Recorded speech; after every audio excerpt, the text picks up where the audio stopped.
Hello, this is Chucky from C. Delano Photography, and today I'm going to take you through some software that will allow you to take your iPhone pics and resize them and sharpen them a little. Now there's a lot of them that are on the market. I looked at one from On1, which is called RESIZE. I looked at a few from Topaz Studios. One of them is the new AI GIGAPIXEL. The other one is the AI Sharpening, and the other one is the AI Clear. The last one I'm going to use as a plugin is the Nik Software Sharpener Pro. But lastly, there is another technique that's not a plugin that is Tony Northrup's way of doing a super resolution photo by editing in Photoshop and then using one of his macros to be able to do all sorts of fancy smoke-filled things to make it sharper and larger. So let's go ahead and take a look at all of these.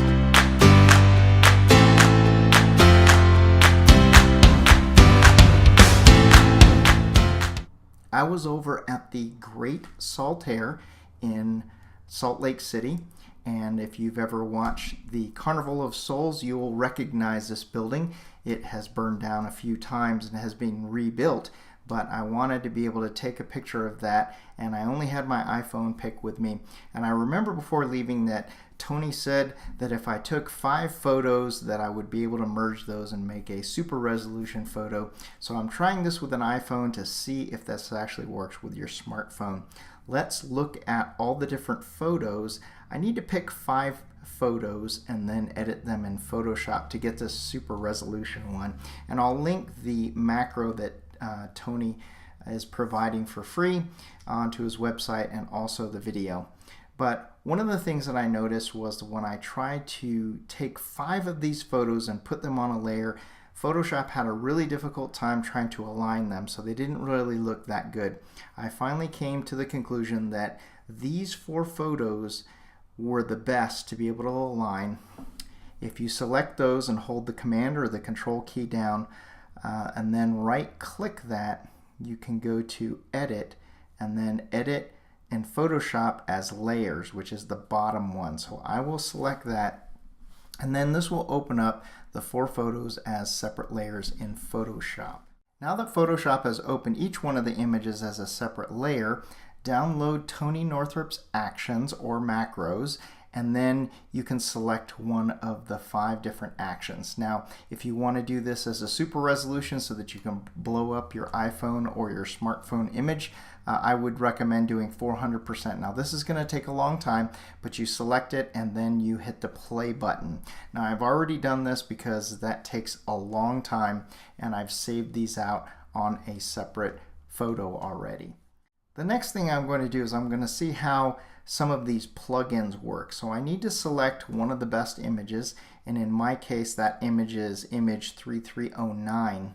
Now I'm using JPEGs because my phone I didn't set it to take pictures of RAW, and I know that the GIGAPIXEL and the Sharpening AI, they have to use JPEG. So forgive me for not using RAW. Everyone's going to crucify me for that. But I just wanted to see how these things turned out.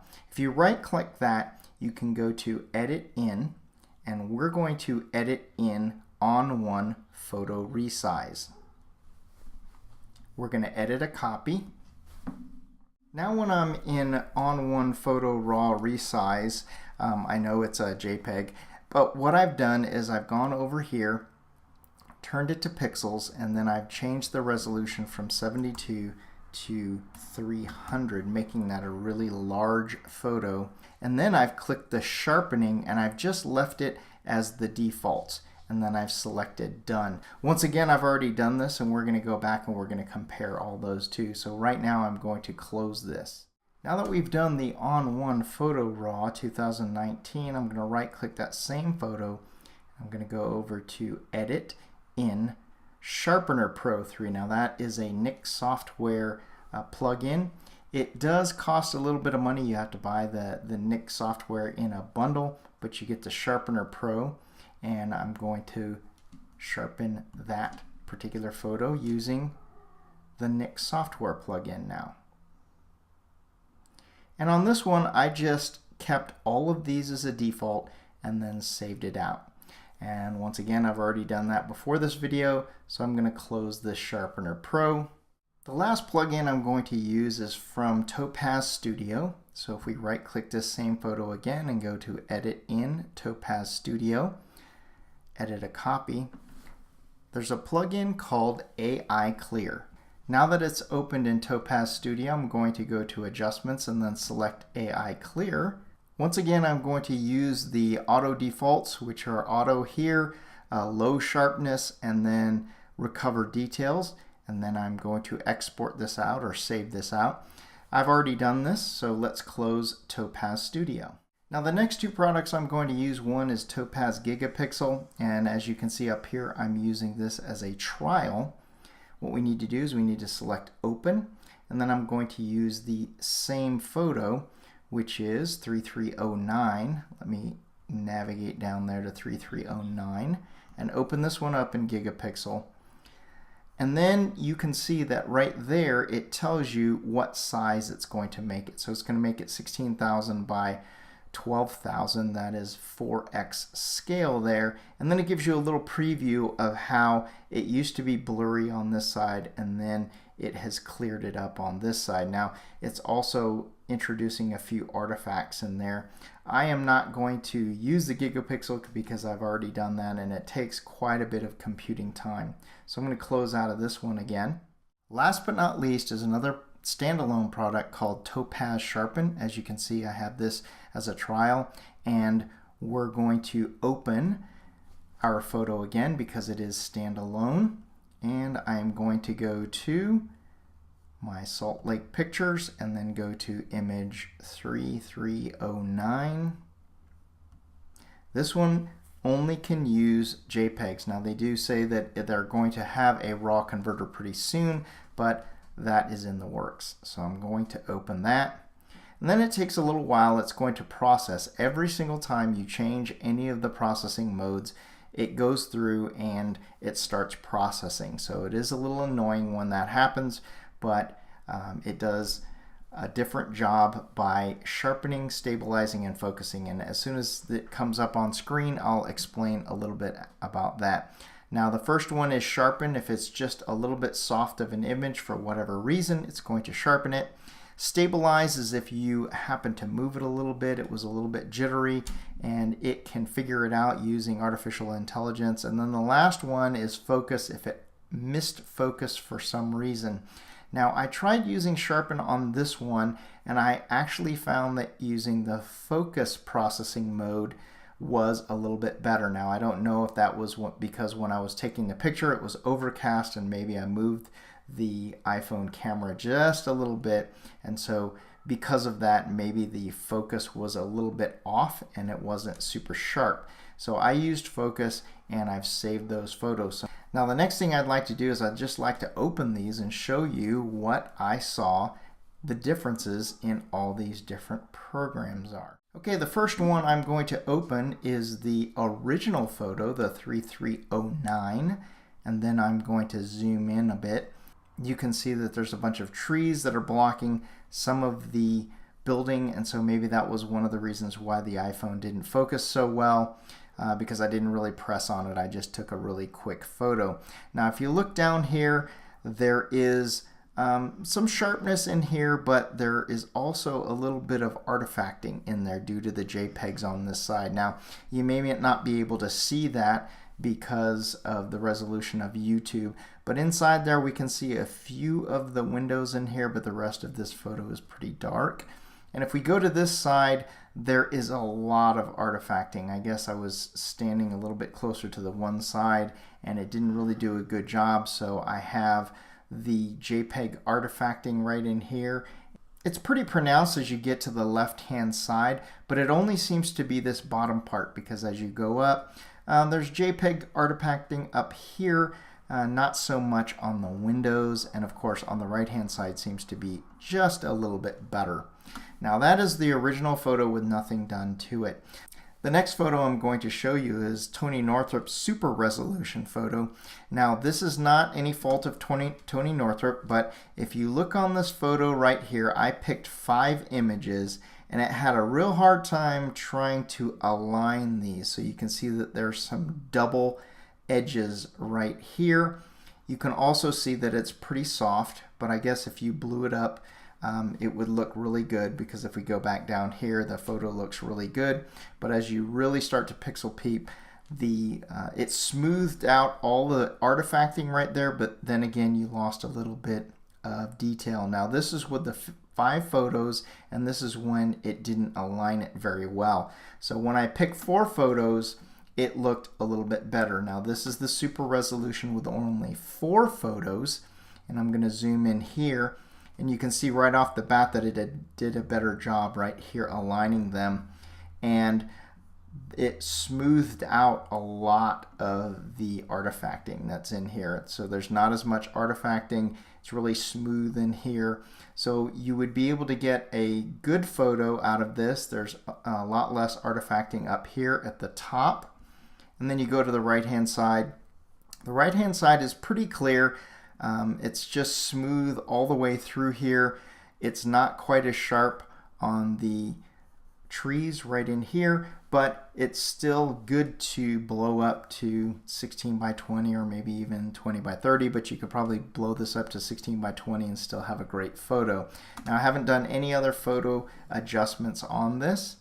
The next plugin we're going to look at is the On1 Resize. Now if you notice, some of these I'm opening in TIFF and some of these I'm opening in JPEG, and that is because some of the plugins, it was default that it went into JPEG, and the other ones just default it went into TIFF. Some of them you don't really get a whole lot of benefit for doing the TIFF. Even though they're TIFF files, they really didn't look any better. I started doing some pixel peeping in Lightroom, and it really didn't look any better. You're going to crucify me because some of these are TIFF and some of them are JPEG, but believe me, it doesn't really matter. When I did these, I looked at them all, and the TIFF and the JPEGs didn't have much difference. So let's look at the On1 Resize here, and let's zoom in. This one takes a little while to get into focus. Seems, for whatever reason, it seems to be a little bit darker down there on the On1 Resize. And this really just looks like the same photo as the original. There's not a whole lot of difference, except it's resized much larger, 400% larger, and you would be able to blow this up and print it out at a much larger size. But I don't notice any noticeable difference with the details in any part of the photo at all. This looks like the original one, except it's just larger. The next one I'm going to show you is the NIC Sharpener Pro. And if we click on this one, we zoom in here as well. And this one is not so good right here.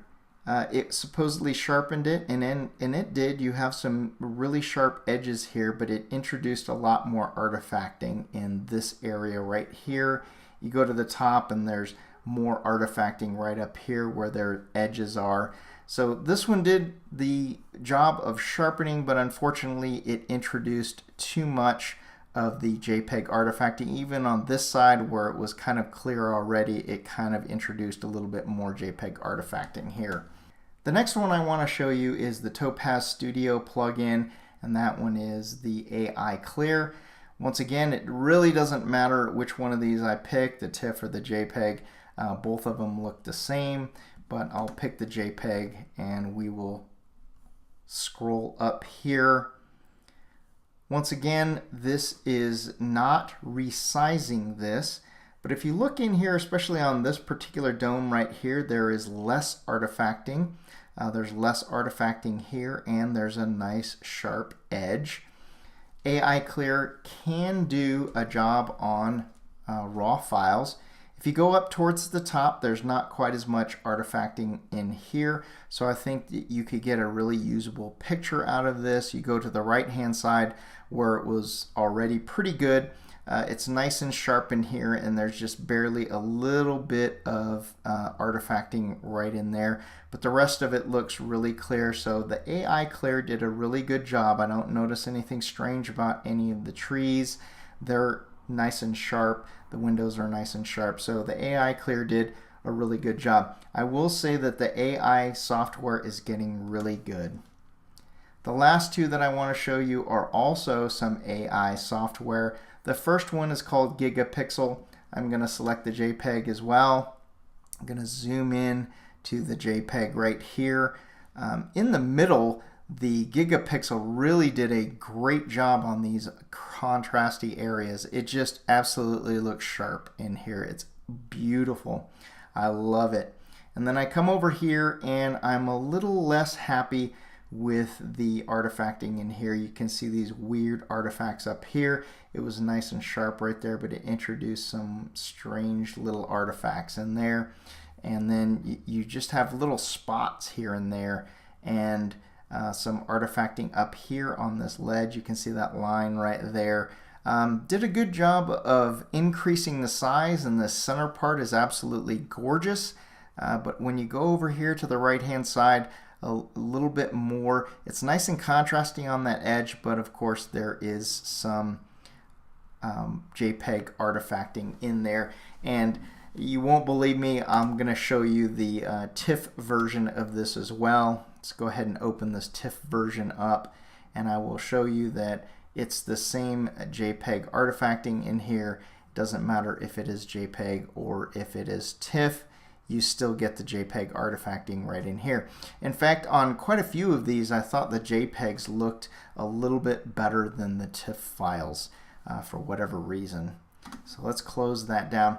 The last one I'm going to show you is the AI Sharpen, and in that one, remember I said that I had used the focus option on that to be able to make things a little bit clearer and sharper.